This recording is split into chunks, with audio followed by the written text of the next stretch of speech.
ആരോ ഒരാൾ ഭാഗം 43. ഡാഡി, എനിക്ക് വിശ്വസിക്കാമോ? റോഷൻ എന്നെ വിവാഹം കഴിക്കുമെന്ന കാര്യം സത്യമാണോ? ആദ്യത്തെ ഞെട്ടലിൽ നിന്ന് മോചിതയായ ജാസ്മിൻ ആവേശത്തോടെ ചോദിച്ചു. ദേ, അവൻ മുകളിലേക്ക് പോയിട്ടുണ്ട്.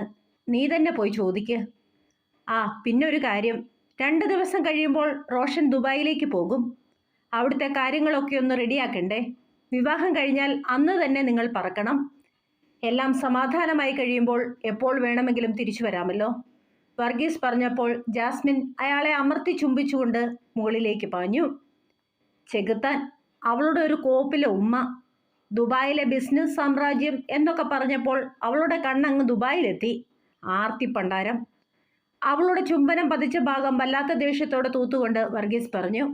ഡാഡി, നിങ്ങളൊരു നല്ല നടനാണ് കേട്ടോ. എന്തൊക്കെയായിരുന്നു? ദുബായിലെ ബിസിനസ്, രാജകൊട്ടാരം, പറ്റിയ താജ്മഹൽ പോലും സ്വന്തമാണെന്ന് പറയുമല്ലോ.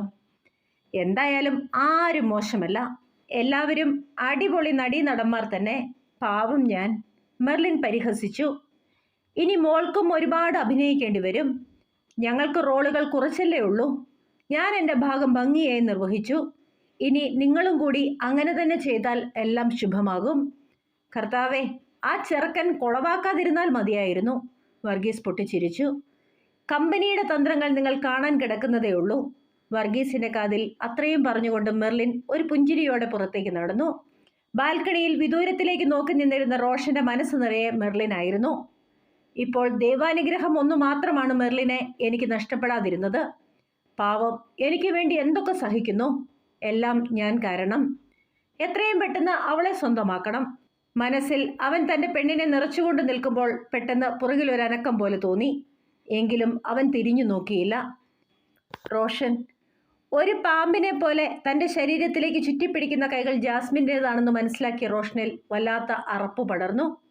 എങ്കിലും തൻ്റെ മനോവികാരങ്ങളെ പുറത്തു കാണിക്കാതെ ഒരു മൂളലോടെ അവളുടെ വാക്കുകൾക്കായി അവൻ കാതോർത്തു. റോഷ്, ഞാൻ കേട്ടതെല്ലാം സത്യമാണോ? അടുത്തയാഴ്ച നമ്മുടെ വിവാഹമാണെന്ന കാര്യം. നിനക്കെന്നെ ഒരുപാട് ഇഷ്ടമാണെന്ന് ഡാഡി പറഞ്ഞു. പക്ഷെ നീ ഒരിക്കൽ പറഞ്ഞു നിനക്കെന്നെ ഇഷ്ടമേ അല്ലെന്ന്. ഏതാ ഞാൻ വിശ്വസിക്കേണ്ടത്? അവൻ്റെ പുറകിലേക്ക് ചേർന്ന് നിന്നുകൊണ്ട് അവൾ ചോദിച്ചു. ജാസ്മിൻ, മെർലിനോട് എനിക്ക് തോന്നുന്നത് സഹതാപമാണ് എന്നത് മനസ്സിലാക്കാൻ ഞാൻ അല്പം വൈകിപ്പോയി. ജീവിതത്തിൽ റോഷന് പ്രണയം തോന്നിയത് ഒരേ ഒരു പെണ്ണിനോട് മാത്രമാണ്. അത് നീയാണ്. നീയില്ലാത്ത ഒരു ജീവിതത്തെപ്പറ്റി എനിക്ക് ചിന്തിക്കാനാകുന്നില്ല. എത്രയും പെട്ടെന്ന് എനിക്ക് നിന്നെ സ്വന്തമാക്കണം. പിന്നെ നമ്മൾ സ്വപ്നം കണ്ടതുപോലെ 1000 പെരുമഴക്കാലങ്ങൾ ഒരു പുതപ്പിനുള്ളിൽ. കവിയുടെ ഭാവനയോടെ റോഷനത് പറയുമ്പോൾ ജാസ്മിൻ ആ വാക്കുകളിൽ പൂർണ്ണമായി അലിഞ്ഞില്ലാതാവുകയായിരുന്നു. റോഷൻ, ആ ദിവസം എത്രയും പെട്ടെന്ന് വേണമെന്നാണ് എൻ്റെ ആഗ്രഹം. സാധിക്കുമെങ്കിൽ ഇന്ന് തന്നെ. ഇനിയൊരു നിമിഷം പോലും നിന്നെ നഷ്ടപ്പെടുത്താൻ എനിക്കാവില്ല. ജാസ്മിൻ ഒരു കൗശലക്കാരിയുടെ ബുദ്ധിയോടെ പറഞ്ഞു. ഞാനും അത് തന്നെയാണ് ഡാഡിയോട് പറഞ്ഞത്. എത്രയും പെട്ടെന്ന് എനിക്ക് നിന്നെ സ്വന്തമാക്കണം. ജാസ്മിൻ മോളെ, അറിയാതെയാണെങ്കിൽ പോലും അപ്പോഴത്തെ ദേഷ്യത്തിൽ ഞാൻ നിന്നെ ഉപദ്രവിച്ചു പോയി. അതിന് നിനക്കെന്നോട് ദേഷ്യമുണ്ടോ? പെട്ടെന്ന് എന്തോ ഓർത്ത് ചെയ്തു പോയതാ. സോറിടാ. അവൾക്ക് വിശ്വാസമാകും വിധം അവളെ തൻ്റെ നെഞ്ചിലേക്ക് ചേർത്ത് പിടിച്ചുകൊണ്ട് അവൻ പറഞ്ഞു. നിന്റെ താലി എൻ്റെ കഴുത്തിലൊന്ന് വീണോട്ടെ. അത് കഴിഞ്ഞ് എല്ലാത്തിനും പകരവും പലിശയും തീർത്തും ഞാൻ തരും. ആ ഒരു ദിവസത്തിന് വേണ്ടിയാ ഈ ജാസ്മിൻ കാത്തിരിക്കുന്നത്. അവൻ്റെ നെഞ്ചിലേക്ക് ചേർന്ന് നിൽക്കുമ്പോൾ ജാസ്മിനുള്ളിൽ പറഞ്ഞു. എന്താ മിണ്ടാത്തെ? എന്നോട് പിണക്കമാണോ? എനിക്കതിലൊന്നും യാതൊരു പരാതിയുമില്ല. ഒരു കണക്കിന് പറഞ്ഞാൽ തെറ്റ് എൻ്റെ ഭാഗത്താ. ചെറുപ്പം മുതൽ കളിച്ചു വളർന്നവരല്ലേ നീയും മെർലിനും. നീ എൻ്റേത് മാത്രമാണെന്നറിഞ്ഞിട്ടും ഞാൻ അങ്ങനെയൊന്നും പെരുമാറാൻ പാടില്ലായിരുന്നു.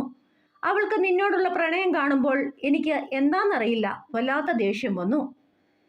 സോറിടാ, അവൾ അവനിലേക്ക് കൂടുതൽ ചേർന്നുകൊണ്ട് പറഞ്ഞു. ആ കാഴ്ച കണ്ടുകൊണ്ട് വാതിലിനപ്പുറം നിന്ന മെർലിൻ്റെ കണ്ണുകളിൽ നനവ് പടർന്നു. മോളെ, ഈ പ്രയാസങ്ങൾ അത് താൽക്കാലികം മാത്രമാണ്. ഒരു വലിയ സന്തോഷത്തിന് വേണ്ടിയുള്ള കൊച്ചു കൊച്ചു ദുഃഖങ്ങൾ. ഇതും കടന്നു പോകും. അവളെ നെഞ്ചോട് ചേർത്ത് പിടിച്ചുകൊണ്ട് വർഗീസ് പുറത്തേക്ക് നടന്നു. റോഷൻ, ഞാനൊരാഗ്രഹം പറഞ്ഞാൽ സാധിച്ചു തരാമോ? കുറച്ച് നാളുകൾക്ക് മുൻപ് ഞാൻ നിന്നോട് ചോദിച്ച അതേ ആഗ്രഹം ഒന്നുകൂടി ചോദിക്കട്ടെ? ജാസ്മിൻ കൊഞ്ചിക്കുഴഞ്ഞുകൊണ്ട് റോഷന്റെ നെഞ്ചിൽ വിരലുകൾ ഓടിച്ചു. പറയടാ, നിന്റെ എന്താഗ്രഹമാണെങ്കിലും ഞാൻ സാധിച്ചു തന്നിരിക്കും. പല്ലു കടിച്ചുകൊണ്ട് റോഷൻ പറഞ്ഞു. നമ്മുടെ വിവാഹത്തിന് ഇനി അധിക ദിവസങ്ങളില്ല. അതിനു മുൻപ് ഒരു രാത്രി പ്ലീസ്. കാമത്തോടെ തന്നിലേക്ക് ചേരാൻ കൊതിക്കുന്ന ആ വൃത്തികെട്ട സ്വരത്തെ റോഷൻ പുച്ഛത്തോടെ നോക്കി. മുഖത്ത് ആവുന്നത്ര പ്രണയം വരുത്താൻ അവൻ ശ്രമിച്ചു. അപ്പോഴൊക്കെ അവൻ്റെ ഉള്ളിൽ നിറഞ്ഞു നിന്നത് മെർലിൻ്റെ പുഞ്ചിരിക്കുന്ന അതിമനോഹരമായ മുഖമായിരുന്നു. അവളുടെ എന്താവശ്യത്തെയും സമ്മതിച്ചു കൊടുക്കാതെ വേറെ വഴികളില്ലാത്ത ദിവസങ്ങളാണ് മുന്നിലുള്ളത്. യാതൊരു സംശയത്തിനും ഇട കൊടുക്കരുത്. അവൻ്റെ ഉള്ളിലിരുന്ന് ആരോ പറയുന്നത് പോലെ തോന്നി. അതിനെന്താ, നമ്മൾ ഒന്നായി തീരാൻ തീരുമാനമെടുത്തവരാണ്. ഒന്നിനു വേണ്ടിയും ഇനി നീ കാത്തിരിക്കേണ്ട. ഈ രാത്രി അത് നമുക്കുള്ളതാണ്, നമ്മുടെ ബാച്ചിലർ പാർട്ടി. അത് പറയുമ്പോൾ റോഷന് അവനോട് തന്നെ പുച്ഛം തോന്നി. അവൻ്റെ കവിളുകളിൽ ചുംബിച്ചുകൊണ്ട് അവൾ നാണത്തോടെ താഴേക്ക് ഓടുന്നത് കണ്ടപ്പോൾ റോഷൻ തൻ്റെ മുറിയിലേക്ക് നടന്നു. അവളുടെ കാമപ്പേക്കൂത്തിന് നിന്നു കൊടുക്കേണ്ടി വരുന്ന തൻ്റെ അവസ്ഥയോർത്തപ്പോൾ അവന് വല്ലാത്ത ആത്മരോഷം തോന്നി. അവൻ സങ്കടത്തോടെ കണ്ണിന് മുകളിൽ കൈകൾ വെച്ച് ആലോചനയോടെ ബെഡിലേക്ക് കിടന്നു. മോനെ, അമ്മയ്ക്കൊരു കാര്യം പറയാനുണ്ട്. പ്രായപൂർത്തിയായ മക്കളോട് ഇങ്ങനെയൊന്നും സംസാരിക്കാൻ പാടില്ല. എന്നാലും അമ്മയുടെ ശബ്ദം കേട്ട് റോഷൻ കണ്ണുകൾ തുറന്നു. അമ്മ ഇവിടെ ഉണ്ടായിരുന്നോ? എന്തുപറ്റി എൻ്റെ അമ്മക്കുട്ടിക്ക്? എന്തു വേണമെങ്കിലും എന്നോട് പറയാമല്ലോ. അതിന് ഇതുപോലൊരു ഇൻട്രൊഡക്ഷൻ്റെ ആവശ്യമുണ്ടെന്ന് തോന്നുന്നില്ല. റോഷൻ തല ഉയർത്തി അമ്മയുടെ മടിയിലേക്ക് വെച്ചുകൊണ്ട് പറഞ്ഞു. മോനെ, നിങ്ങൾ സംസാരിക്കുന്നത് ഞാൻ കേട്ടിരുന്നു. ഒളിഞ്ഞു കേട്ടതാണെന്ന് കരുതരുത്. നിന്നെ അന്വേഷിച്ചു വന്നപ്പോൾ യാദൃശ്ചികമായി കേട്ടതാണ്. ജാസ്മിൻ, അവൾ അങ്ങനെ ഒരു ആഗ്രഹം പറഞ്ഞെങ്കിലും വിവാഹത്തിന് മുൻപ് ഇങ്ങനെ ഒരു രാത്രി ആവശ്യമുണ്ടോ? സൂസൻ അവൻ്റെ മുഖത്തേക്ക് നോക്കാതെ വിദൂരങ്ങളിലേക്ക് നോക്കിയിരുന്നു കൊണ്ട് ചോദിച്ചു. അവൾ അങ്ങനെ ഒരു ആഗ്രഹം പറഞ്ഞപ്പോൾ ഞാൻ സമ്മതിച്ചു എന്ന് മാത്രം. അതിൽ തെറ്റൊന്നുമില്ലല്ലോ. എന്തായാലും എൻ്റെ ഭാര്യയാകാൻ പോകുന്നവളല്ലേ? സൂസനെ ദേഷ്യം പിടിപ്പിക്കാൻ റോഷൻ വെറുതെ പറഞ്ഞു. അതിൻ്റെ തെറ്റും ശരിയുമൊക്കെ അവിടെ നിൽക്കട്ടെ. എനിക്കെന്തായാലും ഈ വിവാഹത്തിന് യാതൊരു താല്പര്യവുമില്ല. പിന്നെ നിന്റെ ഡാഡിയുടെ വാക്കുകൾ, അതിനെ എതിർക്കാൻ എനിക്കാകില്ലല്ലോ. അതുകൊണ്ട് മാത്രം. പക്ഷേ നീ മെർലിനോട് ചെയ്യുന്നത് വല്ലാത്ത ക്രൂരതയാണ്. ആ കുട്ടി എല്ലാ മോഹങ്ങളും ഒരിക്കൽ വേണ്ടെന്ന് വെച്ചതാണ്. വീണ്ടും പ്രതീക്ഷകൾ കൊടുത്തിട്ട് ആ പാവത്തിനെ ഇങ്ങനെ പറ്റിക്കാൻ നിനക്ക് എങ്ങനെ തോന്നുന്നു? എൻ്റെ മകൻ ഇങ്ങനെയൊന്നും ആയിരുന്നില്ലല്ലോ. ദൈവം 2 മക്കളെ തന്നു. അവരെ നല്ല രീതിയിൽ തന്നെയാണ് ഞാൻ വളർത്തിയത്. പിന്നെ എവിടെയാണ് എനിക്ക് തെറ്റുപറ്റിപ്പോയത്? ഒന്ന് പറഞ്ഞു തരാമോ? ആ ചോദ്യം ചോദിക്കുമ്പോൾ സൂസൻ വല്ലാതെ വിങ്ങിപ്പൊട്ടി. അമ്മേ, എല്ലാത്തിനുമുള്ള ഉത്തരം ഞാൻ തരാം. അതിനു മുൻപ് നമുക്കൊന്ന് പള്ളിയിലേക്ക് പോയാലോ? സച്ചുവിൻ്റെ അടുത്തേക്ക് മറുപടിയായി റോഷൻ ചോദിച്ചു. ആ, എന്നാൽ ഞാൻ റെഡിയായി വരാം. ജാസ്മിനെയും ഒപ്പം കൂട്ടണോ? വേണ്ട, ഈ യാത്രയിൽ എനിക്കൊപ്പം എൻ്റെ അമ്മ മാത്രം മതി. എനിക്ക് സംസാരിക്കാനുള്ളത് എൻ്റെ അമ്മയോട് മാത്രമാണ്. അവളെവിടെ? ജാസ്മിൻ. മെർലിൻ, അവൾ സച്ചുവിൻ്റെ മുറിയിലുണ്ട്. അവൾക്ക് ഏറ്റവും ഇഷ്ടപ്പെട്ടത് അവിടെയാണല്ലോ ഉള്ളത്. ജാസ്മിനെ പറ്റി ചോദിച്ചപ്പോൾ മെർലിനെ പറ്റിയാണ് സൂസൻ പറഞ്ഞത്. അല്ലമ്മേ, ഞാൻ ജാസ്മിനെ പറ്റിയാണ് ചോദിച്ചത്. ജാസ്മിൻ താഴെ അവളുടെ മുറിയിലുണ്ട്. എല്ലാം നേടിയതുപോലെ വല്ലാത്ത സന്തോഷത്തിലാണ്. കാരണം നിനക്കറിയാമല്ലോ. സൂസന്റെ വാക്കുകളിൽ പരിഭവം നിറഞ്ഞിരുന്നു. എന്നാൽ എൻ്റെ അമ്മക്കുട്ടി ആദ്യം ഈ പരിഭവമൊക്കെ മാറ്റിവെച്ച് റെഡിയാകാൻ നോക്ക്. അത് കഴിഞ്ഞ് നേരെ ജാസ്മിൻ്റെ മുറിയിലേക്ക് ചെല്ലണം. ഞാൻ വിളിച്ചു കഴിയുമ്പോൾ മാത്രം പുറത്തേക്ക് വരണം. അതുവരെ അവളെയും പുറത്തേക്ക് വിടരുത്. തോളിൽ പിടിച്ചുകൊണ്ട് റോഷൻ അത് പറയുമ്പോൾ സൂസന്റെ ഉള്ളിൽ അത്ഭുതം നിറഞ്ഞു. മോൾ എന്തെടുക്കുക? അമ്മ മോളെ വേദനിപ്പിച്ചു അല്ലേ? സോറി കേട്ടോ. പെട്ടെന്ന് തന്നെ ഡ്രസ്സ് മാറ്റി ജാസ്മിൻ്റെ മുറിയിലേക്ക് ചെന്ന സൂസൻ ചോദിച്ചു. എൻ്റെ മമ്മി, അതൊക്കെ വിട്ടുകളാ. നമുക്ക് നല്ല കാര്യങ്ങൾ എന്തെങ്കിലും പറയാം. എൻ്റെ ജീവിതത്തിലെ ഏറ്റവും സന്തോഷമുള്ള ദിവസമായി ഇന്ന്.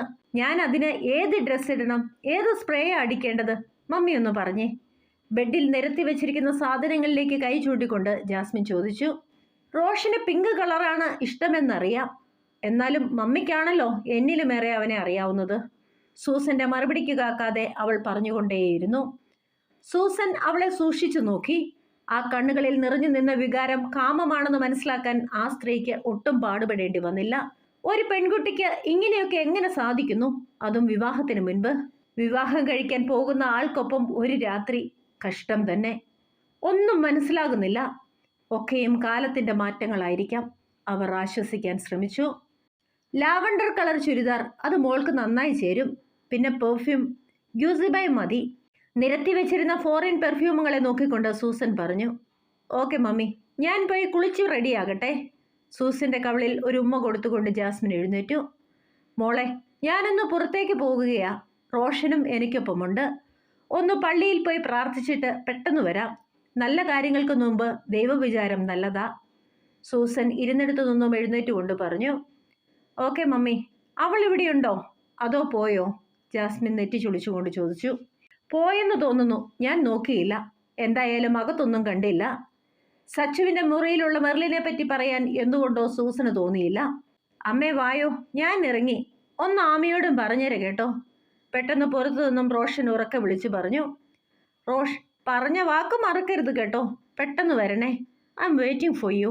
പുറത്തേക്ക് തലയിട്ടുകൊണ്ട് ജാസ്മിൻ നാണത്തോടെ പറഞ്ഞു. ഓക്കെ ഡീൽ, ഞങ്ങൾ പോയിട്ട് പെട്ടെന്ന് വരാം. അവൾക്ക് നേരെ ചുണ്ടുകൊണ്ട് ഒരു മുത്തം കൊടുത്ത് അവൻ പറഞ്ഞു. അത് കണ്ടപ്പോൾ ജാസ്മിൻ കോരിത്തരിച്ചു. എന്നാൽ വിട്ടാലോ? റോഷൻ കാർ സ്റ്റാർട്ട് ചെയ്തുകൊണ്ട് ചോദിച്ചു. ഓക്കെ, എന്നാൽ പിന്നെ നമുക്ക് പോകാം. പുറകിൽ നിന്നും ആ ശബ്ദം കേട്ടപ്പോഴാണ് പുറകിലുള്ള ആളെ സൂസൻ കാണുന്നത്. ആഹാ, മോളുമുണ്ടായിരുന്നോ? സൂസന്റെ ചോദ്യത്തിന് അവളൊന്ന് ചിരിക്കുക മാത്രം ചെയ്തു. ഡി കുനിഞ്ഞിരിക്ക്, ആ പിശാച് കാണണ്ട. റോഷൻ മെർലിനോട് പറയുമ്പോൾ സൂസൻ അവരെ രണ്ടുപേരെയും മാറി മാറി നോക്കി. എനിക്കൊന്നും മനസ്സിലാകുന്നില്ല. അവിടെ ഒരുത്തി വിവാഹം കഴിക്കാമെന്ന് പറയുന്നു. അവൾ കാണാതെ ഇവളെ കൊണ്ടു നടക്കുന്നു. എന്താടാ ഇവിടെ നടക്കുന്നത്? സൂസൻ വല്ലാത്ത ആകാംക്ഷയോട് ചോദിച്ചു. എൻ്റെ മമ്മി, അതൊക്കെ ഒന്ന് പറഞ്ഞു തരാനല്ലേ നമ്മുടെ ഈ യാത്ര. എന്തായാലും ആദ്യം തന്നെ ഒരു കാര്യം പറയാം. മമ്മിയുടെ മരുമകൾ ഈ വണ്ടിയിൽ തന്നെയുണ്ട്. റോഷന്റെ ജീവിതത്തിൽ ഒരു വിവാഹമുണ്ടെങ്കിൽ അത് മെർലിനുമായിട്ടായിരിക്കും, അല്ലേടാ? റോഷൻ മെർലിനെ നോക്കി കണ്ണ് ചിമ്മി കാണിച്ചു. തനിക്ക് ചുറ്റും സംഭവിക്കുന്നത് എന്താണെന്ന് മനസ്സിലാക്കാനാകാതെ സൂസൻ അത്ഭുതത്തോടെ അവരെ രണ്ടുപേരെയും മാറി മാറി നോക്കി. റോഷൻ നല്ല സ്പീഡിൽ തന്നെ വണ്ടി ഓടിച്ചു. ഒട്ടും വൈകാതെ അവർ പള്ളിയിലേക്ക് എത്തുകയും ചെയ്തു. നമുക്ക് ഇവിടെ ഇരുന്ന് സംസാരിക്കാം. പള്ളിയുടെ കോണിലായ പൂക്കൾ മെത്തവിരിച്ച വാഗമരത്തിന്റെ ചൂട്ടിലേക്ക് വാഹനം ഒതുക്കിക്കൊണ്ട് റോഷൻ പറഞ്ഞു. അതുവരെ സംഭവിച്ച എല്ലാ കാര്യങ്ങളും ജാസ്മിനെ പറ്റിയും തോമസിനെ പറ്റിയും റോഷൻ വളരെ വിശദമായി സൂസനെ പറഞ്ഞു കേൾപ്പിച്ചു. കേട്ട കാര്യങ്ങളൊന്നും വിശ്വസിക്കാനാകാതെ അവർ അമ്പരപ്പോടെ രണ്ടുപേരെയും മാറി മാറി നോക്കി.